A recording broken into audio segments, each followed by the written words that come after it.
Assalamualaikum warahmatullahi wabarakatuh. Bapak Ibu yang kami hormati, para pensiunan PNS, TNI, dan Polri di seluruh Indonesia, semoga hari ini Bapak Ibu semua berada dalam keadaan sehat walafiat, diberikan kekuatan, ketenangan, dan rezeki yang penuh keberkahan. Terima kasih karena kembali menyempatkan waktu untuk bersama kami di channel ini, tempat kita berbagi informasi yang relevan, yang penting, dan yang langsung menyentuh kehidupan Bapak Ibu semua. Di video kali ini, kami membawa sebuah kabar yang sejak awal tahun 2026 ini menjadi pembicaraan hangat di berbagai kalangan. Kabar yang membuat banyak pensiunan bertanya-tanya, menunggu dengan penuh harap, bahkan tidak sedikit yang setiap hari membuka rekening untuk memastikan apakah sudah ada perubahan. Kabar tentang rapelan gaji pensiunan dan juga THR tahun 2026 yang disebut-sebut telah resmi disahkan melalui peraturan pemerintah terbaru yang telah ditandatangani oleh Presiden Prabowo Subianto. Benarkah rapelan akan cair? Benarkah THR pensiunan tahun 2026 akan mengikuti skema baru?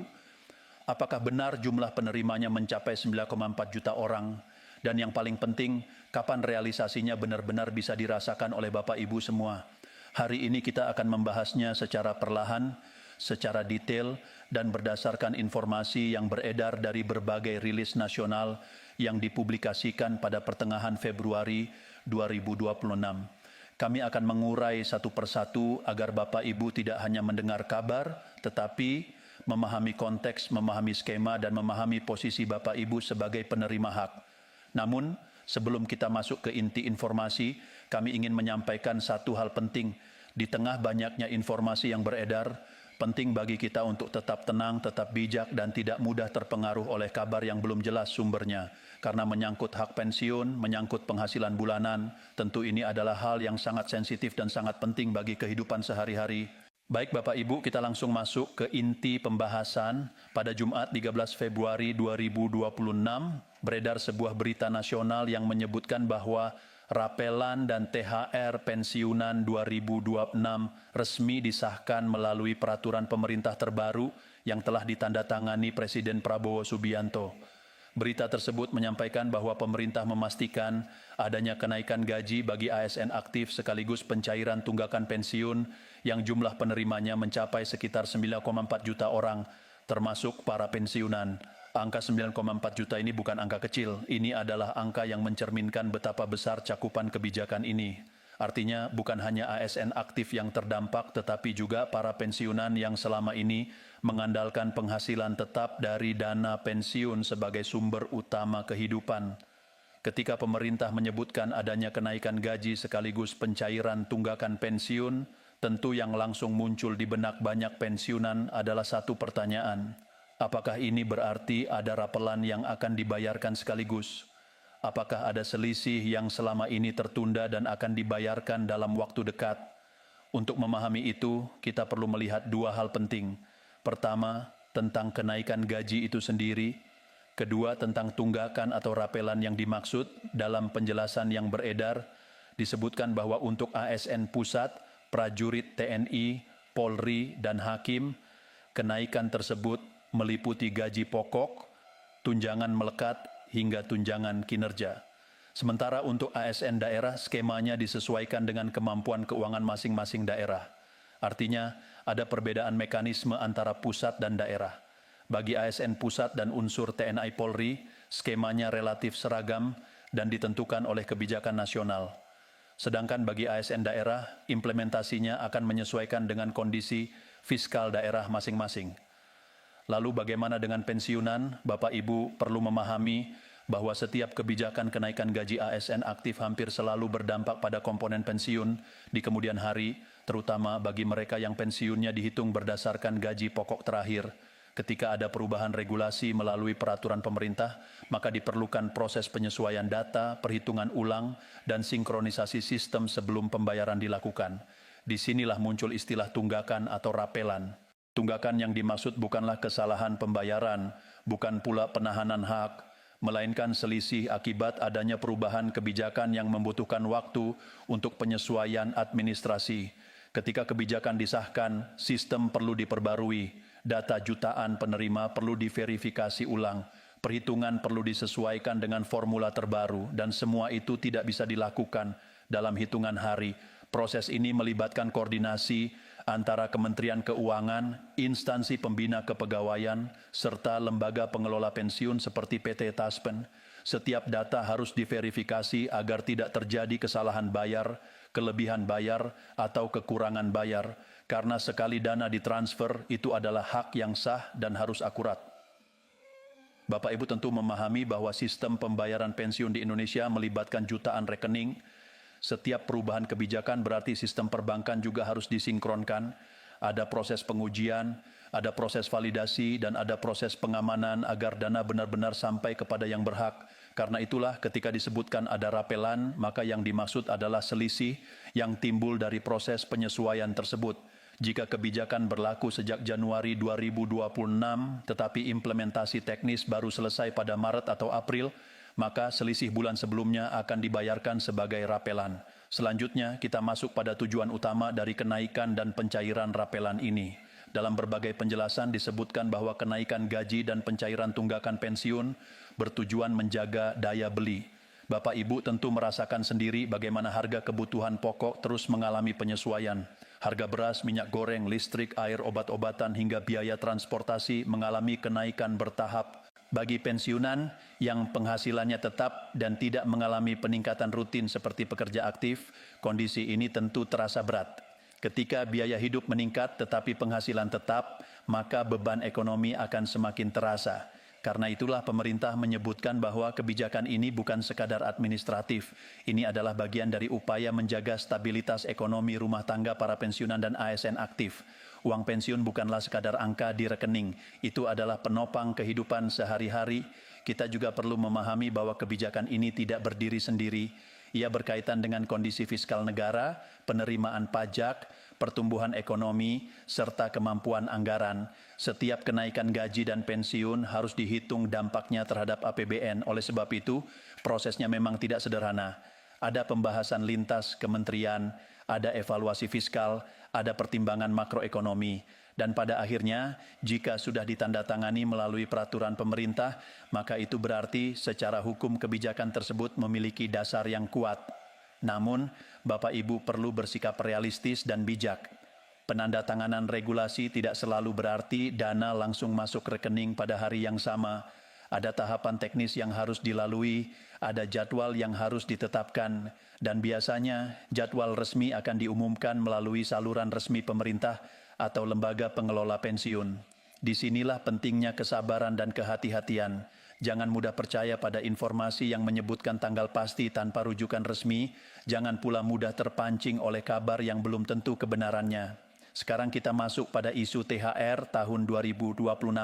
THR atau tunjangan hari raya bagi pensiunan selalu menjadi momen yang dinantikan, karena biasanya dibayarkan menjelang hari raya Idul Fitri dan menjadi tambahan yang sangat membantu kebutuhan keluarga.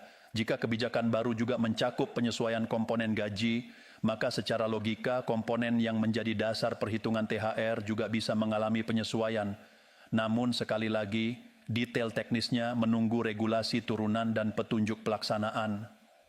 Bapak Ibu yang kami hormati, inti dari semua ini adalah satu hal. Pemerintah memastikan adanya kenaikan dan pencairan tunggakan bagi jutaan penerima, termasuk pensiunan. Prosesnya sedang berjalan, skemanya sedang disesuaikan, dan tujuannya adalah menjaga daya beli serta stabilitas ekonomi rumah tangga. Di bagian selanjutnya nanti kita akan membahas lebih dalam tentang bagaimana mekanisme verifikasi jutaan data pensiun dilakukan, bagaimana perhitungan ulang berdasarkan inflasi diterapkan, serta bagaimana sinkronisasi dengan sistem perbankan nasional mempengaruhi waktu pencairan. Kita juga akan mengulas lebih jauh tentang dampak kebijakan ini terhadap produktivitas ASN aktif, dan bagaimana hubungan antara kompensasi dan kinerja menjadi pertimbangan dalam kebijakan nasional. Namun untuk saat ini, Bapak Ibu perlu menangkap satu pesan penting. Hak pensiun adalah hak yang sah. Setiap rupiah yang dibayarkan melalui lembaga pengelola pensiun adalah hak Bapak Ibu. Dan ketika ada kebijakan baru, pemerintah berkewajiban memastikan bahwa pelaksanaannya akurat, tepat sasaran, dan sesuai aturan. Semoga informasi awal ini memberikan gambaran yang lebih jelas dan menenangkan hati Bapak Ibu semua. Di bagian pertama tadi kita sudah membahas gambaran umum mengenai kabar rapelan dan THR pensiunan 2026, termasuk informasi tentang penandatanganan peraturan pemerintah terbaru serta jumlah penerima yang disebut mencapai 9,4 juta orang. Sekarang kita akan masuk lebih dalam, lebih teknis dan lebih menyentuh pada hal-hal yang selama ini menjadi pertanyaan besar di benak para pensiunan. Karena terus terang saja Bapak Ibu, setiap kali ada istilah rapelan atau tunggakan yang langsung muncul adalah harapan sekaligus kekhawatiran. Harapan karena akan ada tambahan dana yang masuk. Kekhawatiran karena takut prosesnya lama, takut informasinya simpang siur atau takut ternyata tidak sesuai dengan yang dibayangkan. Mari kita uraikan satu persatu secara perlahan. Pertama, tentang verifikasi jutaan data pensiun. Bapak Ibu perlu memahami bahwa sistem pembayaran pensiun di Indonesia bukanlah sistem kecil. Ini melibatkan jutaan nama, jutaan nomor induk, jutaan rekening bank, dan berbagai kategori penerima. Ada pensiunan PNS pusat, pensiunan daerah, pensiunan TNI, Polri, janda, duda, hingga ahli waris. Setiap perubahan kebijakan sekecil apapun, berarti sistem harus membaca ulang seluruh data tersebut. Misalnya, jika ada perubahan persentase kenaikan gaji pokok yang menjadi dasar perhitungan pensiun, maka seluruh database harus diperbarui. Tidak bisa hanya sebagian. Bayangkan jika ada kesalahan kecil saja dalam perhitungan. Bisa terjadi kekurangan bayar atau bahkan kelebihan bayar. Dan itu akan menjadi masalah administratif yang panjang. Karena itulah proses verifikasi dilakukan dengan sangat hati-hati. Verifikasi ini mencakup beberapa tahap. Pertama, pencocokan data identitas penerima. Nama, NIP, nomor pensiun, status hidup, status keluarga, dan data perbankan harus dipastikan valid. Karena jika ada data yang belum diperbarui, misalnya perubahan rekening atau perubahan status ahli waris, maka sistem harus menyesuaikan terlebih dahulu. Kedua, perhitungan ulang berdasarkan kebijakan terbaru. Jika peraturan pemerintah 2026 menetapkan formula baru atau penyesuaian tertentu, maka sistem akan menghitung ulang hak masing-masing penerima berdasarkan komponen yang berlaku. Ketiga, sinkronisasi dengan mitra bayar. Dana pensiun tidak langsung ditransfer dari satu pusat saja. Ada bank-bank mitra yang menjadi saluran distribusi. Maka sistem internal lembaga pengelola pensiun harus diselaraskan dengan sistem perbankan nasional agar ketika dana ditransfer tidak terjadi error atau penolakan sistem. Inilah yang seringkali tidak terlihat oleh publik. Banyak yang hanya melihat hasil akhir yaitu dana masuk rekening, padahal di belakangnya ada proses panjang yang memerlukan waktu dan ketelitian. Selanjutnya kita bahas tentang istilah penyesuaian berdasarkan inflasi. Inflasi adalah kenaikan harga barang dan jasa secara umum dalam suatu periode tertentu. Ketika inflasi meningkat, daya beli uang menurun. Artinya, dengan jumlah uang yang sama, barang yang bisa dibeli menjadi lebih sedikit. Bagi pensiunan yang penghasilannya tetap, inflasi menjadi faktor yang sangat terasa dampaknya. Karena itu, dalam kebijakan penggajian nasional, pemerintah biasanya mempertimbangkan tingkat inflasi sebagai salah satu dasar penyesuaian. Jika dalam beberapa waktu terakhir terjadi kenaikan harga kebutuhan pokok, maka pemerintah akan melihat apakah perlu dilakukan penyesuaian agar daya beli tidak terlalu tergerus. Inilah yang sering disebut sebagai upaya menjaga daya beli. Dalam konteks 2026 disebutkan bahwa proses penyesuaian kebijakan mencakup perhitungan ulang berdasarkan inflasi. Artinya pemerintah tidak hanya melihat angka nominal, tetapi juga melihat kondisi ekonomi real yang dirasakan masyarakat. Bapak Ibu tentu merasakan sendiri bagaimana biaya kebutuhan dasar seperti makan, listrik, air, obat-obatan, dan transportasi terus mengalami perubahan. Bagi sebagian pensiunan, terutama yang mengandalkan satu sumber penghasilan, kenaikan kecil sekalipun bisa berdampak signifikan. Karena itu, kebijakan kenaikan dan rapelan ini diposisikan sebagai langkah konkret untuk menjaga stabilitas kehidupan para pensiunan. Sekarang kita masuk pada pertanyaan yang sangat sering muncul, kapan kira-kira rapelan dan THR ini cair? Disinilah pentingnya membedakan antara pengesahan regulasi dan realisasi teknis. Ketika Presiden sudah menandatangani peraturan pemerintah, itu berarti payung hukumnya sudah ada. Namun pelaksanaan di lapangan masih memerlukan petunjuk teknis dan administrasi lanjutan. Biasanya setelah PP ditandatangani, kementerian terkait akan mengeluarkan peraturan turunan atau surat edaran yang menjelaskan rincian pelaksanaan. Setelah itu, lembaga pengelola pensiun akan melakukan finalisasi data dan menetapkan jadwal pembayaran. Jika kebijakan berlaku efektif sejak awal tahun 2026, maka ada kemungkinan Raplan mencakup selisih beberapa bulan pertama. Namun waktu pencairannya sangat bergantung pada kecepatan penyelesaian administrasi. Bapak Ibu perlu bersikap bijak dalam menunggu. Jangan sampai setiap hari merasa cemas hanya karena belum ada dana masuk. Proses ini memang memerlukan waktu, tetapi tujuannya adalah memastikan tidak ada hak yang terlewat dan tidak ada kesalahan dalam pembayaran. Selanjutnya kita bahas dampak kebijakan ini terhadap ASN aktif dan kaitannya dengan pensiunan. Dalam penjelasan yang beredar, kenaikan gaji ASN aktif disebut sebagai terobosan positif. Secara teori, ekonomi, dan manajemen, ketika seseorang merasa kompensasi yang diterima sebanding dengan beban kerja dan produktivitasnya, maka motivasi kerja akan meningkat. Sebaliknya, jika kompensasi dirasa terlalu rendah dibandingkan dengan tanggung jawab yang diemban, maka bisa muncul penurunan kinerja atau bahkan praktik-praktik yang tidak diinginkan. Karena itu, kenaikan gaji ASN aktif dipandang sebagai langkah untuk menjaga profesionalisme dan integritas aparatur negara. Dengan penghasilan yang lebih layak, diharapkan kualitas pelayanan publik juga meningkat. Lalu apa hubungannya dengan pensiunan? Hubungannya adalah kesinambungan sistem. ASN aktif hari ini adalah pensiunan di masa depan. Ketika sistem penggajian diperbaiki sekarang, maka sistem pensiun di masa mendatang juga akan mengikuti pola yang lebih stabil. Selain itu, banyak komponen pensiun dihitung berdasarkan gaji pokok terakhir atau rata-rata tertentu. Jadi setiap perubahan pada struktur gaji ASN aktif akan berdampak pada struktur pensiun ke depan. Bagi pensiunan yang sudah menerima haknya, kebijakan baru ini menjadi bentuk perhatian negara terhadap kondisi ekonomi yang terus berubah. Pemerintah tidak ingin para pensiunan tertinggal dalam dinamika kenaikan biaya hidup. Namun tentu saja kenaikan dan rapelan bukanlah solusi tunggal untuk semua persoalan ekonomi rumah tangga. Bapak Ibu tetap perlu mengelola keuangan dengan bijak. Tambahan dana dari rapelan sebaiknya diprioritaskan untuk kebutuhan penting seperti pelunasan kewajiban, kebutuhan kesehatan, atau tabungan darurat. Jangan sampai karena euforia menerima rapelan, kemudian dana tersebut habis untuk kebutuhan yang kurang mendesak. Ingat bahwa penghasilan pensiun adalah penghasilan tetap, maka pengelolaan yang hati-hati menjadi kunci kestabilan jangka panjang. Bapak Ibu yang kami hormati, di tengah kabar baik ini, tetaplah waspada terhadap informasi yang tidak jelas sumbernya. Pastikan hanya mempercayai pengumuman resmi dari pemerintah atau lembaga pengelola pensiun. Jangan mudah percaya pada pesan berantai yang menjanjikan tanggal pasti tanpa dasar. Karena pengalaman sebelumnya menunjukkan bahwa seringkali informasi di media sosial lebih cepat menyebar daripada klarifikasi resminya. Dan ini bisa menimbulkan harapan yang tidak realistis. Di bagian selanjutnya nanti, kita akan membahas lebih mendalam mengenai skema THR 2026, kemungkinan komponen yang dihitung, serta bagaimana simulasi sederhana untuk memahami potensi rapelan yang mungkin diterima.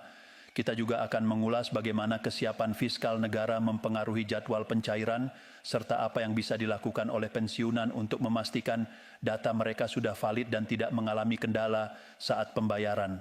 Tetap bersama kami, karena informasi di bagian ketiga nanti akan lebih spesifik dan lebih menjawab pertanyaan praktis yang mungkin sudah Bapak Ibu siapkan sejak awal video ini. Di dua bagian sebelumnya kita sudah membahas gambaran umum tentang rapelan dan THR pensiunan 2026, mulai dari penandatanganan peraturan pemerintah terbaru, proses verifikasi jutaan data, penyesuaian berdasarkan inflasi, hingga mekanisme sinkronisasi dengan sistem perbankan nasional. Sekarang di bagian ketiga ini kita akan masuk pada hal yang paling praktis dan paling ditunggu-tunggu.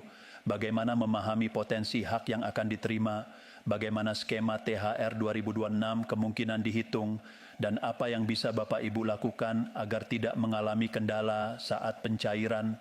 Bapak Ibu sekalian, ketika berbicara tentang rapelan, kita berbicara tentang selisih antara hak yang seharusnya diterima berdasarkan kebijakan baru dengan jumlah yang sudah terlanjur dibayarkan sebelumnya. Jika kebijakan baru berlaku sejak Januari 2026, sementara implementasi teknis baru selesai misalnya pada Maret atau April 2026, maka selisih bulan Januari dan Februari berpotensi dibayarkan sebagai rapelan. Namun tentu saja besar kecilnya rapelan sangat bergantung pada besaran kenaikan yang ditetapkan dalam regulasi. Jika kenaikannya persentase tertentu dari gaji pokok, maka nilai rapelan akan berbeda-beda tergantung golongan dan masa kerja terakhir sebelum pensiun. Karena sistem pensiun tidak satu angka untuk semua. Ia dihitung berdasarkan parameter yang sudah diatur dalam peraturan perundang-undangan.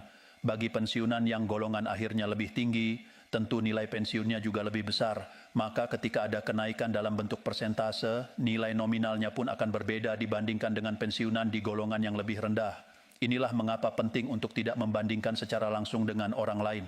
Setiap orang memiliki struktur hak yang berbeda. Sekarang kita bahas tentang THR 2026. THR bagi pensiunan selama ini umumnya dibayarkan menjelang Hari Raya Idul Fitri dan biasanya mengacu pada komponen tertentu dari pensiun bulanan. Jika dalam kebijakan terbaru terdapat penyesuaian pada gaji pokok atau komponen dasar lainnya, maka ada kemungkinan nilai THR juga menyesuaikan. Namun perlu dipahami bahwa THR memiliki dasar hukum tersendiri yang biasanya diterbitkan melalui regulasi khusus menjelang periode pembayaran. Artinya, meskipun ada kenaikan gaji atau pensiun, detail tentang apakah THR dihitung dari angka lama atau angka yang sudah disesuaikan akan ditentukan dalam aturan pelaksanaan. Disinilah banyak yang sering keliru memahami. Mereka mengira bahwa setiap kenaikan otomatis langsung tercermin dalam seluruh komponen, termasuk THR. Padahal bisa saja ada perbedaan waktu penerapan antara gaji bulanan dan komponen tunjangan hari raya. Karena itu, Bapak Ibu perlu menunggu pengumuman resmi terkait teknis pembayaran THR 2026. Biasanya pemerintah akan mengumumkan secara terbuka mengenai komponen yang dihitung, apakah mencakup gaji pokok saja atau termasuk tunjangan tertentu. Sekarang kita masuk pada pertanyaan yang lebih praktis, apa yang bisa dilakukan oleh pensiunan saat ini? Pertama, pastikan data pribadi dan data perbankan sudah benar. Jika ada perubahan rekening, perubahan status keluarga, atau pembaruan data lainnya, segera laporkan melalui mekanisme resmi yang tersedia, karena seringkali keterlambatan pembayaran bukan disebabkan oleh kebijakan, melainkan oleh data yang belum diperbarui. Kedua, lakukan pengecekan informasi hanya melalui sumber resmi, jangan terpancing oleh kabar yang menyebut tanggal pasti tanpa rujukan yang jelas. Jika ada pengumuman resmi, biasanya akan disampaikan melalui situs lembaga terkait atau media nasional terpercaya. Ketiga, siapkan perencanaan keuangan yang bijak.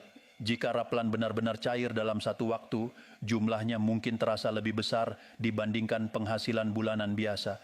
Gunakan momen tersebut untuk memperkuat kondisi keuangan, bukan untuk pengeluaran yang kurang prioritas. Bapak Ibu yang kami hormati, kita juga perlu melihat kebijakan ini dalam konteks yang lebih luas. Kenaikan gaji ASN aktif dan penyesuaian pensiun bukan hanya soal angka.